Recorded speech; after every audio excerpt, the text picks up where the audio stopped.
Good morning, my brothers and sisters. We are maybe landing the plane of a man we don't even know his name of, just referred to as the blind man, or the man previously blind. We don't even know his name, and yet he comes to belief and confession. And it's so messy here today. Confession, one of my thoughts on this is that confession is so messy and lonely and desperate and difficult and deconstructing. And maybe you're going to be at that point here soon. And if you are, then good for you, because it's at least in this part of the story, it's the key to confession. And then you get worship. So we've been studying the story of a blind man in John chapter 9. It takes up the whole chapter, and we're getting to the end now. He's fighting with the Pharisees and giving witness to the Pharisees and confessing and testifying to the things that he's known and that he's seen about the Lord. He's on the verge of faith. And I'll just start in verse 27 of John chapter 9. He answered, "Then I've told you already, and you would not listen." He's accusing the Pharisees. Why? Do you want to hear it again? Do you also want to become his disciples? And so right there we sort of get this identification that he sees himself now on Jesus' team. And they reviled him. So he gets immediate conflict, saying, "You are his disciple, but we are disciples of Moses. We know that God has spoken to Moses, but as for this man, we do not know where he comes from." They're talking about Jesus here. And the man answered, the blind man, non-blind man answered, "Why? This is an amazing thing. You do not know where he comes from, and yet he opened my eyes." And then this is the blind man continuing. "We know that God does not listen to sinners, but if anyone is a worshiper of God and does his will, God listens to him." And there he's making, this is not a guarantee, a name it and claim it kind of thing, but it does reflect the character of God that's pretty solid throughout the Old Testament. Just for example, Psalm 34, verse 15, "The eyes of the Lord are toward the righteous, and his ears are toward their cry. The face of the Lord is against those who do evil."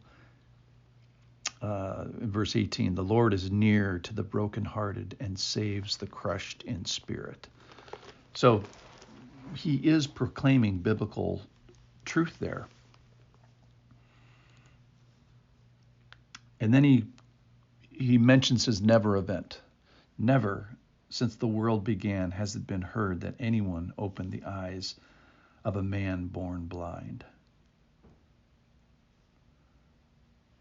And then he talks about Jesus, and he says, if this man were not from God, he could do nothing. And the Pharisees answer him, "You were born in utter sin, and you would teach us?"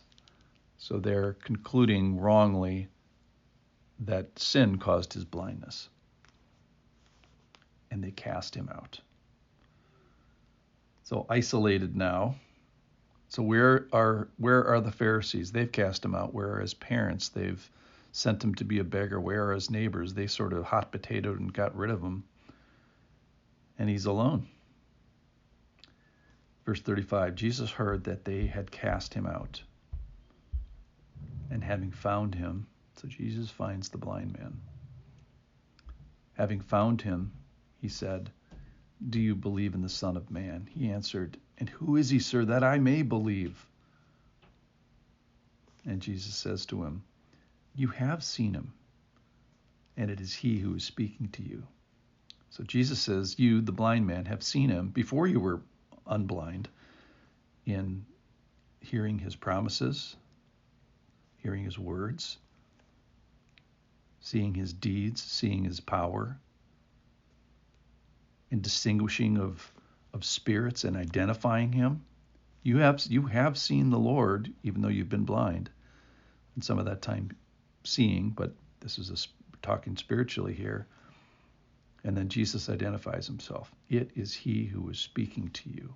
So you've been seeing me all along, even though you haven't physically seen me, and now you physically see me. And then just the coolest part of the story, which we get so seldom in the Bible. We see a lot of believers, but kind of the moment of belief is so really special here.